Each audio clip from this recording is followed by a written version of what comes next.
आगे बढ़ाता हूं। आलोक जी, ये जो भारतीय जनता पार्टी की बदली हुई रणनीति है, क्या इसे भी एक प्रयोग के तौर पे 24 से पहले देखा जा रहा है? ये जो मुस्लिम उम्मीदवारों को बड़ी संख्या में निकाय में भी टिकट देना, अभी स्वार्थ की बात करें, बीजेपी गठबंधन ने वहां से भी मुस्लिम उम्मीदवार को उतारा, क्या मायने, क्या संदेश इसके जरिए बीजेपी देना चाह रही?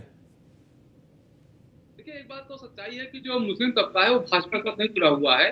वो कहीं ना कहीं पूरी तरह से समाजवादी पार्टी से जुड़ा हुआ है। ये बात अलग है कि 100% वोट किसी भी जाति या धर्म का कोई पार्टी नहीं पाती है। चाहे वो सपा भी यादव का पूरा 100% वोट नहीं पाती, वो 80% वोट पाती है, 20% डिवाइड हो जाता है। हम्म। भाजपा कहीं प्रयास कर रही है कि जो मुस्लिम वोट है वहां पर वो सेंधमारी कर ले। हम्म। भाजपा प्रयास करना है, और इसी बात मुझे लगता है वही ट्रायल करने के लिए ही एक प्रधान जी बयान था ना कि ये संयोग नहीं प्रयोग है।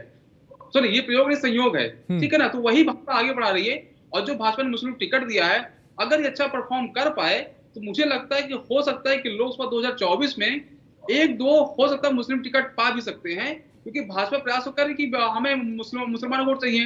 और जहां तक मैं सुना था, कहीं पे आंकड़ा आया था कि हिंदुस्तान में 80% जो मुस्लिम पसमानदा है। हम्म। अगर सच्चाई तो बहुत बड़ा आंकड़ा है 80%, मतलब कि बहुत बड़े तबके को आप लोग टारगेट कर रहे हैं। हम्म। अगर इनमें मैं कह रहा हूं कि अगर आप 20% 25% भी वोट पाए आप, तो कहीं ना कहीं इसका जो मुश्किल है वो सपा के लिए होगी। हम्म। देखिए, आप ये नोटिस करेंगे कि भाजपा जितने भी नेता रहे हैं, अधिकतर लोगों ने जो मुस्लिम की जो आबादी बढ़ रही है उसको लेकर के कंट्रोल में प्रयास करते रहे हैं। हम्म। मुझे याद है 2017 की वो घटना जो है, जब विंटर सेशन चल रहा था और सहारनपुर के जो भाजपा के तत्कालीन सांसद थे राघव लखन पाल शर्मा जी, इन्होंने एक प्राइवेट मेंबरशिप बिल पेश किया था। हम्म। और जहां पर उन्होंने पूरा आंकड़ा दिया था कि पिछले कुछ दशकों में कितनी परसेंट जो मुस्लिम आबादी लगातार बढ़ती रही है, हम्म। उसका एक उन्होंने विंटर सेशन में पेश किया था। हाँ। और प्रयास किया था कि ये कानून बन जाए कि 2 बच्चे से ऊपर जो है किसी की जनसंख्या अगर बढ़ती होती है तो उसको सरकारी सुविधाओं का लाभ ना दिया जाए। हम्म। उस टाइम तो बिल उस पर चर्चा हुई थी।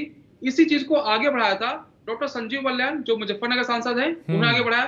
फिर रासपा सांसद ने भी इसको आगे बढ़ाया है। तो हम्म। भाजपा लेके मुस्लिमों, एक बहुत बड़ा तबका जो मुस्लिम है वोट बैंक, हाँ। वो भाजपा की चैलेंज रहा है। भाजपा प्रयास करते रहिए। अब चूंकि जो आबादी बढ़ी है नहीं बढ़ी, जितनी बढ़ी है उसमें कुछ कमेंट नहीं करूंगा, वो मेरा विषय भी नहीं है। हम्म। लेकिन भाजपा प्रयास कर रही है कि मुस्लिम वोट में कहीं ना कहीं वो हम्म। कुछ परसेंट की इस्तेमाल कर ले। हम्म। अगर जो पश्चिमी उत्तर प्रदेश की जो 8 लोकसभा सीटें हैं, हाँ। वहां पर ऑन एवरेज भाई लगभग 30 से 32% जो है मुस्लिम वोट परसेंट वो मुस्लिम वोट है। हम्म। और वो कहीं ना कहीं फंस जाता है। और 30% देखिए बहुत बड़ा वोट बैंक है। हम्म। अगर भाजपा से 5 7 8% अपनी तरफ खींच के ले आई, तो भाजपा के लिए 2024 जो लड़ाई है वो पहले के मुकाबले और आसान हो जाएगी। हम्म। भाजपा इसी करके प्रयोग कर रही है।